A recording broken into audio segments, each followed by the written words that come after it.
experiencing supervision, then that is appropriate. An example of what may not be appropriate is if you have someone who has a seizure disorder, who had maybe a seizure 2 times a year. That would not be appropriate for enhanced personal care. If you have someone right now who does have behaviors, I am well aware of that. There are people receiving services that have extreme behaviors. We encourage those people, and as I say this, please don't throw stuff at me. We encourage to have a behavior plan put in place. I know that sometimes getting someone under specialized consultative services can be very difficult, but we do encourage that to go in place. We do have crisis services as need be. And we hope that as the team, if someone's working on a specific behavior, that plan, that CNR addresses the behaviors, so that way everyone's working together, that those intense behaviors start to become less intense.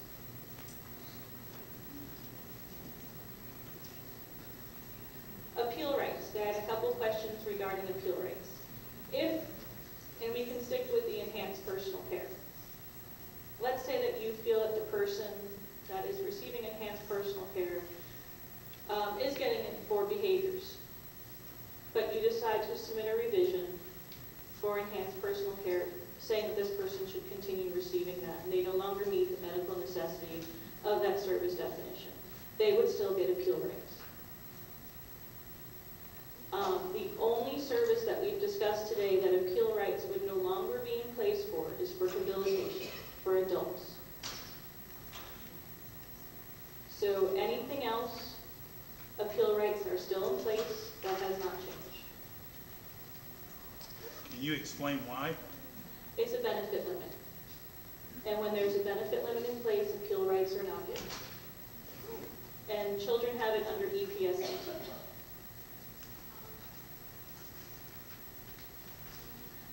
How can school be in session 7 days a week?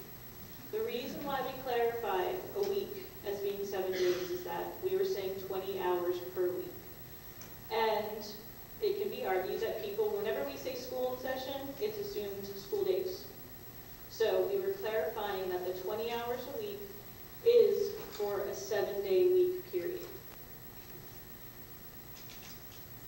And that didn't move. Okay. Sandy already answered. For those that are over 16, 17 years old that are no longer enrolled in school, can they exceed the 20 hours a week? Yes. They're allowed to receive rehabilitation services up to 129 hours a month.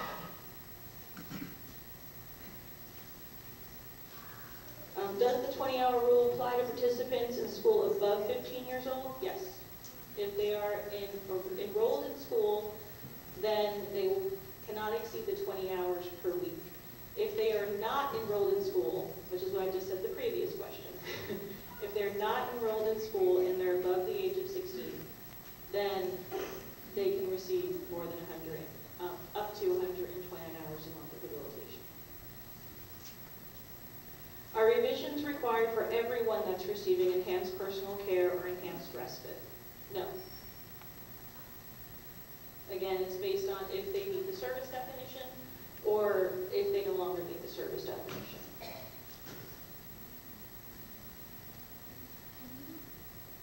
Say more about that? Which part? What I heard was if they no longer meet the service definition or if they meet the service definition. I said it's based on if a revision is going to be submitted. If they meet the service definition, then you would not need to submit a revision. And then if they no longer meet the service definition, then you need to submit a revision. So I apologize. I was just saying it's based on either one. I'm with you. Okay. I'm only putting these down if I've already answered the questions.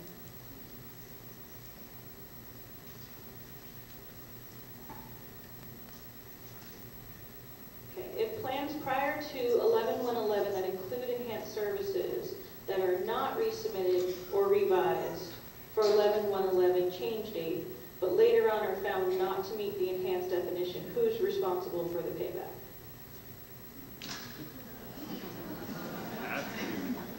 I would think this would be a group effort.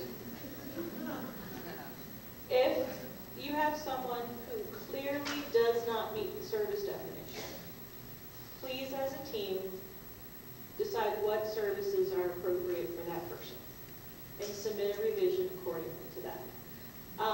As for who comes first, the case manager, the provider agency, I will see if I can get a clear answer for that when we post these as a Q&A. If something exceeds the grid for personal care currently for the enhanced levels, and that was approved, do you have to do an update?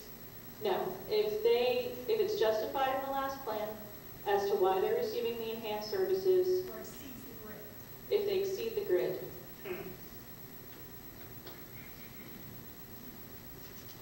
I would for your own records, but I can get a, did you write that down, the question?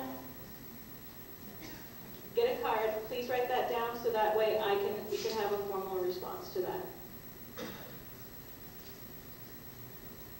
Again, this has to do with appeal rights.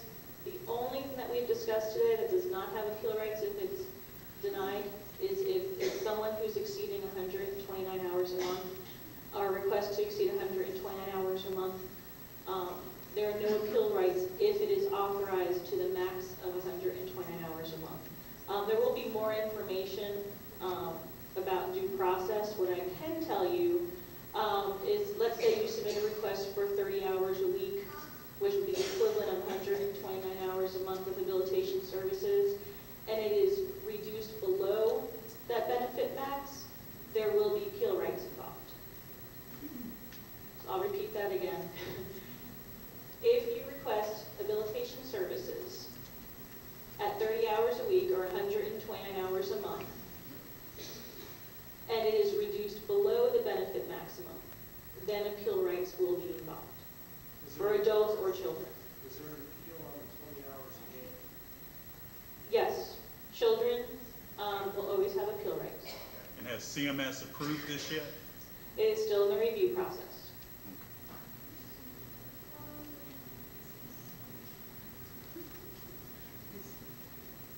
Is that actually an appeal, or are we just requesting through EPSDT for the additional to continue the service? You are getting appeal rights, so you will have a mediation and the right to go on to a formal hearing.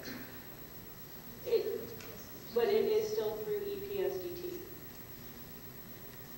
So what that means is, please, if you're not already familiar with what EPSDT is, please review it. Habilitation services are not covered under the state plan, which is what EPSDT would refer to as additional services as possible for that person. So could more than 20 hours a week be authorized? I'm going to say most likely not. But under EPSDT, appeal rights need to be given. And that is the end of my list, so I'm going to run.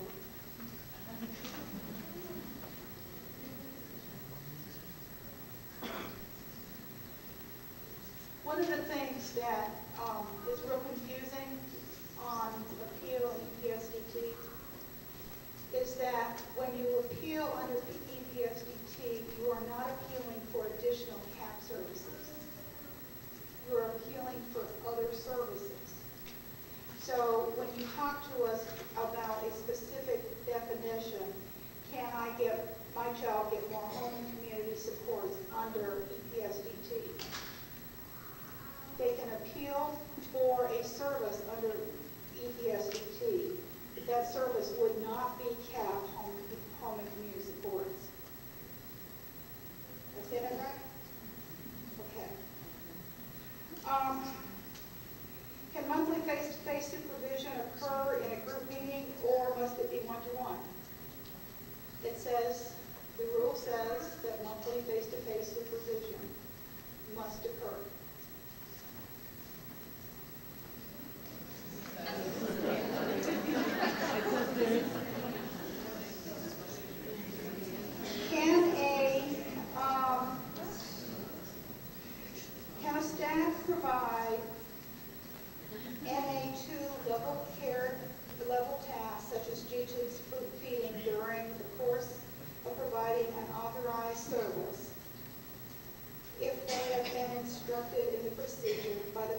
or guardian.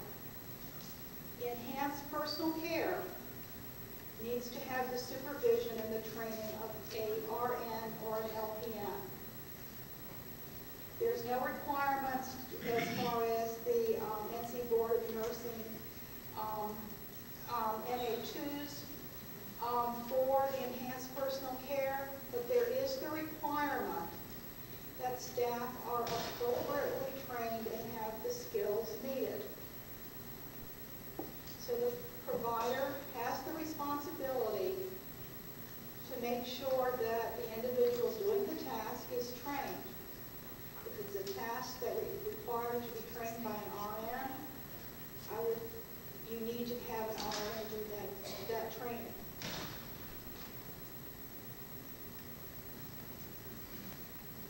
How are the 7K plus waiting lists going to be served? Are there any decisions made to resort waiting lists into a more manageable system? The 7,000 plus are being served through the limited state funds at this point, and hopefully, as we move into BC waivers, there will be more opportunities. Can residential supports and home and community supports be provided on the same day? Home and community supports may be provided to a person who is receiving residential supports if it is the individualized day program. That service has to be provided by someone other than the residential provider, the staff providing the residential supports. We have made a change this year in the individualized day services. When we started out with the 2002 waiver, for some reason we limited this to 4 hours. It sort of is stuck. When we were reviewing services now and reviewing some of the plans where people have come up with some really creative individualized day programs, the question was, why do we keep it at 4? Why not extend it to 6 like all the other day services? Thusly, in the same way that day supports and long-term vocational supports, there is not a daily limit. There is not a daily limit as far as the individualized day program. The limit continues to be the 129 hours a month.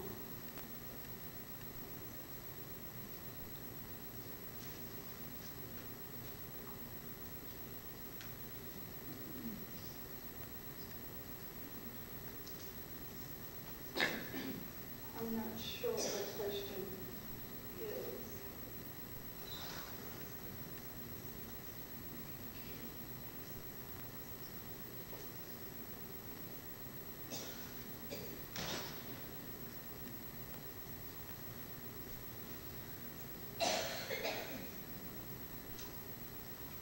If another vehicle adaptation needs to be done due to changes in the person's needs, for instance, if a person has a larger wheelchair and they need to have the tie-downs redone in the van, would that be done from the 15,000? Yes. I mean, that would not be considered